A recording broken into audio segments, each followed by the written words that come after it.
네, 투자의 기본을 다져보는 시간입니다. 주식 네. 닥터스 JD 인베스트먼트의 윤정도 대표와 함께하겠습니다. 안녕하세요. 어서오세요. 네, 안녕하세요. 예, 오늘 와이셔츠와 넥타이가 예쁘시네요. 네, 신경 좀 감사합니다. 쓰셨나요? 최근 들어서 뭐 회사도 좀 확장을 하시고 그러니까, 개인적으로도 예. 좋은 일이 많아서 그런지 예. 뭐 얼굴 안색도 좋으십니다. 아니에요, 이걸 안색은 부족하고 계시는데요. 지금 2주째 지금 안 좋으세요. 나중에 자세한 얘기 네. 나눠보기로 하고요. 자, 오늘 사연은 어떤 사연인지 제가 소개해드릴게요. 저는 두 아이를 둔 37살의 가정주부입니다. 지난 2007년 적금을 연장하러 갔다가 은행에서 적금보다 펀드가 낫다고 하길래 뭔지도 모르고 가입을 하게 네, 됐어요. 대표적으로 이 주부님들이 펀드에 가입하시는 이 절차라고 할까요? 과정입니다. 예. 그런데 6천만 원이라는 돈이 현재는 반토막 난 상태고요. 얼마 전에는 종류를 좀 줄여서 갈아타려고 했는데 어떻게 해야 할지 모르겠어요. 손실도 손실이지만 그 돈은 제게 정말 특별한 돈이거든요. 25살 때부터 열심히 일해서 10년 넘게 번 남편도 모르는 제 피 같은 돈이랍니다. 어떻게 하면 좋을까요? 아니 25부터 10년 넘게 버셨다. 그러면 이제 나이는 대충 나왔고요. 예, 아니 앞에서 밝혀주셨잖아요. 예. 그리고 남편도 모르게 어떻게 10년을 모으셨을까요? 가능하죠. 보통 이 남자들이 비자금을 이렇게 모으는데 네. 여자분들도 이렇게 모으시는군요. 아, 여자분들, 특히 주부님들이 비자금이 꼭 필요해요. 그럼 유수맨코께서도 혹시 저는 없습니다. 네. 네. 예. 자, 전화 연결돼 있거든요. 연결해 보겠습니다. 여보세요? 여보세요? 예, 안녕하세요. 안녕하세요. 네, 안녕하세요. 네. 네. 아니, 그, 비자금, 어떡해요? 글쎄요, 마음이 너무 아프네요. 그러게요. 아니 참. 비자금이 어느 정도 되시는 건가요? 그러면 비자금은 그때 한 1억 2천을 가지고 아이고. 은행 1년 적금으로 계속 넣었어요. 그건 한 달에 한 번꼴로 예. 다녔거든요, 은행에. 예. 근데 2007년도 그때 그 펀드가 좋다고 해서 예. 은행 적금보다 더 많다고 하면서 네. 네. 하고 해가 그냥 뭣도 모르고 적금보다 조금은 많겠지 하고 했는데 예. 이렇게 그 처음에 3천만 원 그 세 가지 종목을 해고 나중에 5월달에 가서 좀 떨어지더라고요. 그래서 네. 그러면 지금 떨어지다가 올라가는 추세라 또 지금 많이 들어간대요. 네. 또 조금 만기가 돼가지고 또 갔는데 또 예. 그 돈을 또 다시 또 펀드에다 또 한 3천만 원씩 넣은 거예요. 다시 넣으셨어요? 예. 그래서 6천만 원이 된 거예요. 어머, 그러면 1억 2천만 원이라는 돈이 지금 6천만 원이 되신 거예요? 어머. 아니요, 여유자금 적금으로는 넣어놓은 거 있어요. 아, 그건 또 아, 따로 여유자금 있으시고요. 있으시고. 아유, 그나마 다행이시네요. 예. 아니 1억이 넘는 돈 이렇게 손실 좀 크게 보셨는데 그럼 지금 상황에서는 남편분이 아시나요? 우리 신랑은 그냥 한 2천만 원 정도 중국 차이나 펀드 넣고 있는지 알고 있어요. 1,000만 원 정도 하나 갖고 계신지 알고요. 예. 네. 아, 이거 뭐 저희가 어떻게 조치를 취해갖고 목소리 변조라도 했어야 되는 거 아닌가 갑자기 이런 생각이 드는데. 즉, 직장에서는 TV를 못 보시죠? 예. 예, 아유, 그나마 다행이고요. 어쨌든, 일단은, 뭐, 주부님들에게는 비자금이 꼭 필요하고, 특히 10년 넘게 모아온 돈이다 얼마나, 보니, 네. 상심이 굉장히 크실 것 같은데요. 그럼 지금 현재 어떻게 펀드를 좀 교체를 하고 싶으세요? 아니면 환매를 하고 싶으세요? 저는 펀드에 대해서 잘 모르고 있는데 그 어떤 분이 네. 이걸 그냥 계속 가지고 있기보다는 이거 교체해서 너무 종목이 많다면서 네. 이걸 다 팔고 한 두세 가지를 가지고 이제 종목을 갈아타라고 하더라고요. 근데 지금 현재 갈아타려면 3천만 원 솔직히 눈에 딱 보이는 거고 그거 갈아타는 거가 맞는지 아니면 이걸 계속 가지고 가다가 이 회사가 또 다 부진하는 것이 아닌지 해서요.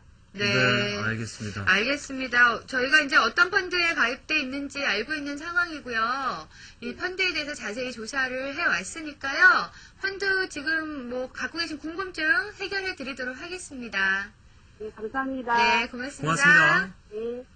뭐 비자금은 지켜내야죠. 지켜내야죠. 지켜내야 되고 남편분에게는 절대 이제 알리지 마시고요. 왜냐하면요, 이 주부님들이 이 비자금이 필요한 게 아이들을 위해서 어떤 특별한 학원비라든가 이럴 때 또 꼭 필요하고요. 또 집안의 경조사 있잖아요. 이럴 때 남편한테 일일이 돈 달라고 못 하거든요. 그럴 때도 필요하거든요. 그래서 가지고 계시는군요. 아니, 전 없습니다. 네. 예. 그런데 그런 얘기가 있어요. 남자들은 자기 자신에게 쓰기 위해서 비자금을 모으고 네. 여자분들은 이렇게 가족을 위해서 쓰기 위해 만약을 위해서 비자금을 모아두신다. 네, 저는 없습니다. 네. 계속 강조를 하시는데. 아이, 저희 빨리 펀드 상담 좀 해주시죠, 예. 자, 뭐 사연 주신 분께처럼 2007년 당시 펀드 보신 분들, 이제 가입하신 분들은 우여곡절을 다 겪었어요, 그렇죠? 그렇죠. 지금 사실 이제 뭐 펀드 얘기하고 연기금 얘기도 같이 드려야 되는데 네.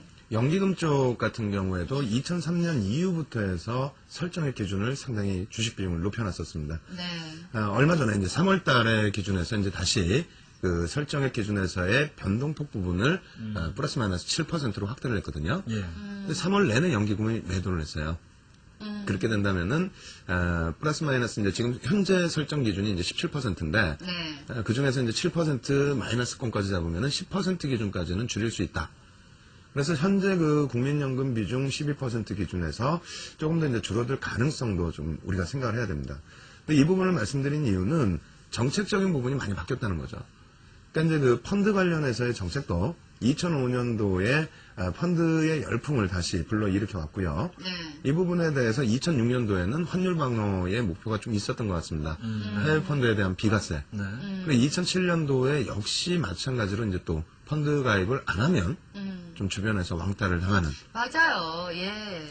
그게 이제 정책 기조였다는 거죠. 근데 이제 지금 범위에 있어서 뭐 유동성 장세에 대한 언급도 많이 나오고 있습니다만 실질적으로 유동성 장세가 되려면 외국인들도 기관입니다. 그죠? 그쵸. 외국인들도 기관이고 국내 기관도 기관인데 국내 기관 쪽에 있어서는 사실상 연기금이 이제 손을 든 상태고요. 그리고 이제 그 펀드 쪽에 있어서는 정책적으로 연기금 쪽을 그런 정책으로 가져간다면 펀드 쪽에 다시 과열 현상을 만들어 줄 만큼의 그런 정책은 나오기가 어렵지 않겠느냐. 그래서 예. 2005년부터 2007년 그리고 예전에 IT 거품 났을 때도 마찬가지죠. 그렇죠, 예. 특정 상품에 대해서 선정이 굉장히 히트를 치고 그리고 이제 그 부분이 애국심의 고치까지 애국심 마케팅까지 일어나면서 엄청난 펀드 판매가 있었고 그때는 사실 지금보다 손실폭이 더 컸습니다. 더 컸는데 어찌됐건 뭐 현재 기준에서 놓고 되돌아본다면 네. 정책적인 부분도 조금 문제는 있었던 것 같고요. 그리고 이제 판매사도 마찬가지고 그리고 이제 거기에 개인 투자가분들께서도 나는 몰랐었다. 하지만 유치원생 아니거든요. 미성년자 아니기 때문에 분명히 자기 자산을 운영하실 때는 향후 기준에서도 리스크가 있는 범위에 있어서는 꼬박꼬박 체크를 하시는 그런 그 전략으로 좀 대응을 하셔야 될 것 같습니다. 네. 저희 펀드를 윤종수 대표께서 좀 알고 계시잖아요. 네. 어떤가요? 근데 좀 예. 다 길고요. 예. 네. 그리고 어려워요. 이름만으로는 어떤 펀드인지를 잘 모르겠어요, 정말. 그렇습니다. 예. 그래서 일단 그 펀드 상품을 준비를 해왔습니다. 네. 그래서 이제 그 표를 놓고 먼저 하나하나 설명을 드릴 텐데요. 네. 기존에도 이제 한번 보여드렸던 표가 되는데요. 내비게이터 주식 펀드 구성은 이름만 어렵지, 사실상은 뭐 일반적인 주식 펀드입니다. 그래서 국내형이기 때문에 사실 그 손실폭의 범위 기준이 이렇게 놓고 보시면은 설정액 기준에서 절반 정도, 50% 정도 손실이긴 합니다만, 지금 이제 시장의 반등 기준을 놓고 잡는다면은, 이게 이제 3월 말 정도 기준이거든요. 네. 조금 더 이제 개선되어 있을 것으로 이렇게 판단이 되고요. 두 번째로 이제 사목 만들기 주식형 펀드도 마찬가지입니다. 전기전자 업종이 18.4% 가지고 있는데, 삼성전자 비중이 또 월등히 높죠. 그리고 이제 그렇죠, 예. 최근 들어서의 흐름에서는 수익을 크게 만들어 나가기보다는 네. 시장 등락률에 거의 맞춰놓는 수준이기 때문에 오히려 이제 그 펀드 상품 수익률이 시장 수익률보다는 조금 더 높게 형성이 되어 있습니다. 네. 물론 이제 그 가입하신 연도가 이제 좀 되시기 때문에 손실폭은 좀 있으실 텐데요.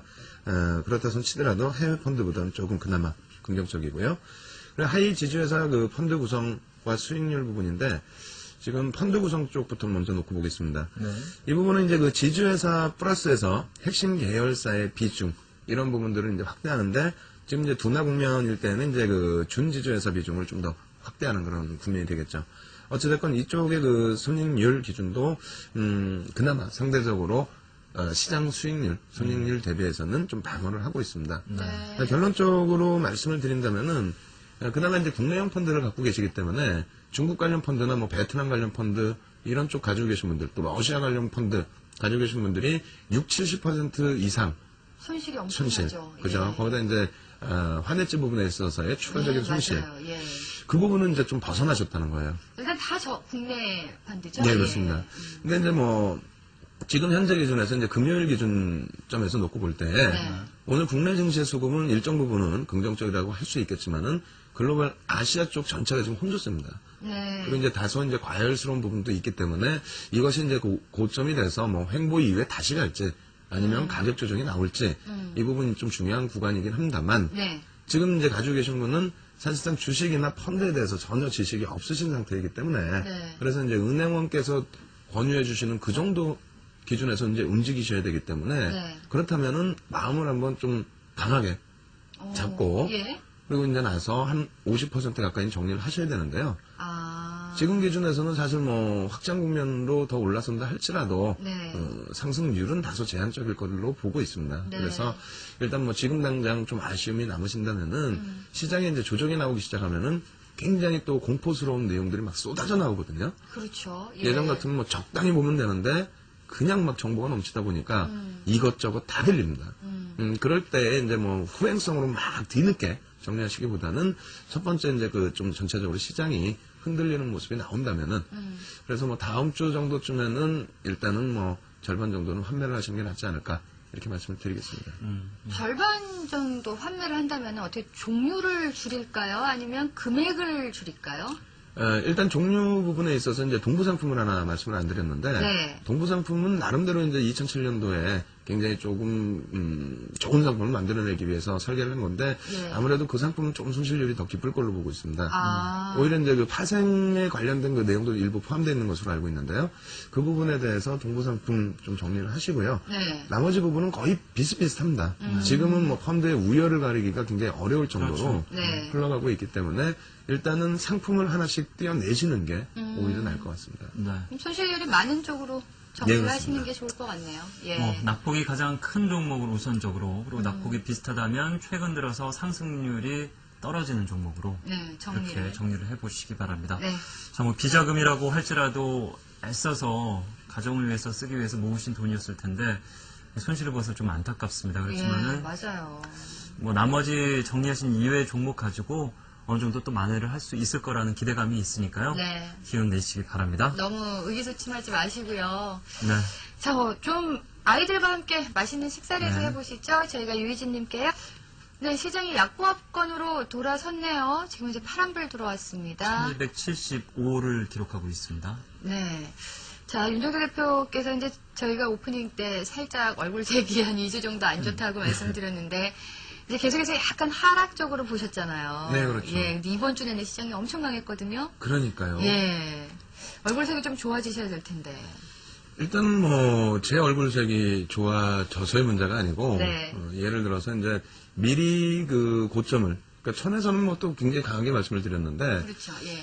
2분기 1300 열어놓은 범위에서 좀 쉬어는 가야 되겠다. 그게 이제 1150에서부터 1180까지 그런 말씀을 드렸거든요. 그러니까 큰 그림은 맞았는데 시기가 약간 어긋났던 것 같아요. 그렇죠. 지수도 예. 많이 어긋나 버렸죠. 상당히 뭐 저희가 예상하지 예. 못할 만큼 강한 모습이니까요. 그러니까요. 그래서 오히려 그 1180 특히 이제 1200 넘어설 때는 좀 현금 비중을 월등히 더 높게 잡아드렸기 때문에 그렇게 해서 시장이 강할 때 그 부분 때문에 이제 또 많이 힘들어하시는 분들도 계실 텐데 어차피 시장은 뭐 연중 내내 쉬지는 않습니다. 그렇죠. 예, 예. 그렇기 때문에 중요 그 기준점만 잘 지키신다면 무난할 것 같고요. 네. 일단 이제 그 오늘 아침 기준점에서의 미국 증시 또 유럽 증시 상당히 강했잖아요. 네. 그 범위에 이제 G20 회담이라든가 새롭게 또 불거진 내용들 예. 나온 재료 내용들 한번 살펴보도록 하겠습니다. 네. 일단 먼저 G20 회담의 결과입니다. 처음에 이제 시작하기 전부터 여러 가지 얘기가 나왔었는데 결과적으로는 이제 그 경기 부양책에 대한 범위 결국 또 미국이 이긴 거죠. 2010년까지 이제 5조 달러 추가적으로 투입을 하겠다 이런 내용들이 이제 긍정적으로 좀 해석이 된 거고요. 네. 두 번째로는 이제 FASB 회계 기준 완화 조치 앞서 이제 뭐 말씀들 많이 해주셨는데 결론적으로 단기적인 부분에 있어서는 긍정적인 요인을 많이 갖습니다. 근데 이것이 이제 뭐 순간적으로 나온 그 내용이 아니고 네. 그 전부터 준비해온 내용이기 때문에 일단 시장에는 일정 범위가 반영돼 있다 이렇게 설명드릴 수 있겠고요. 세 번째로 이제 유로존의 기준금리 제 입장에서는 이건 예상을 못했었거든요. 근데 이제 기준금리를 인하를 하게 되면서 네. 전체 금리가 이제 마지막으로 중국 쪽의 금리 인하설이 솔솔 그 계속 불어왔습니다만 아직 인하를 안 했는데 이제 중국 쪽 정도가 인하를 하게 되면은 거의 인하의 막바지인가요? 예, 막바지요. 네. 그렇게 된다면은 뭐 더 이상의 이제 뭐 금리 인하 조치에 대한 네. 요인은 없다.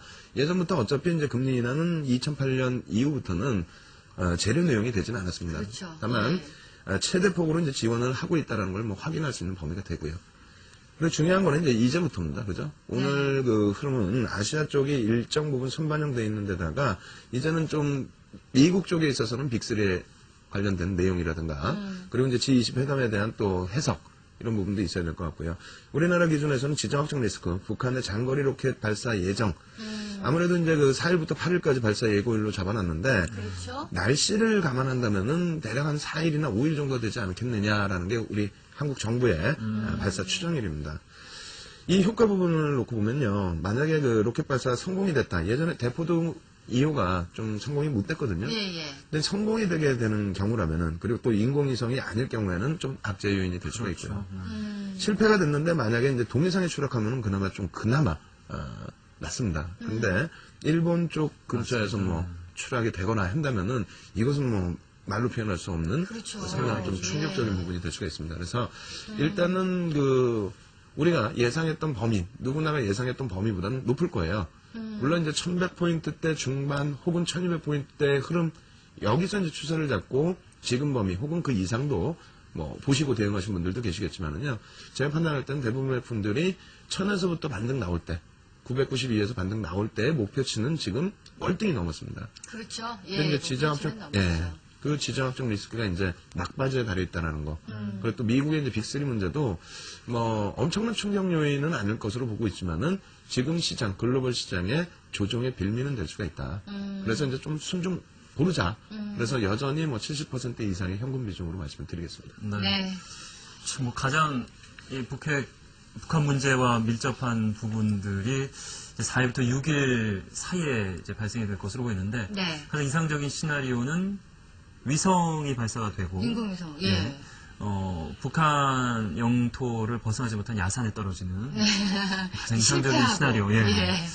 그래갖고 다음 주까지 주식시장이 조금 네. 좋은 모습을 이어갔으면 하는 바람을 가져보겠습니다. 그러게요. 네. 자, 스페드 종목 상담 4종목 기다리고 있습니다. 만나보도록 하죠. 네.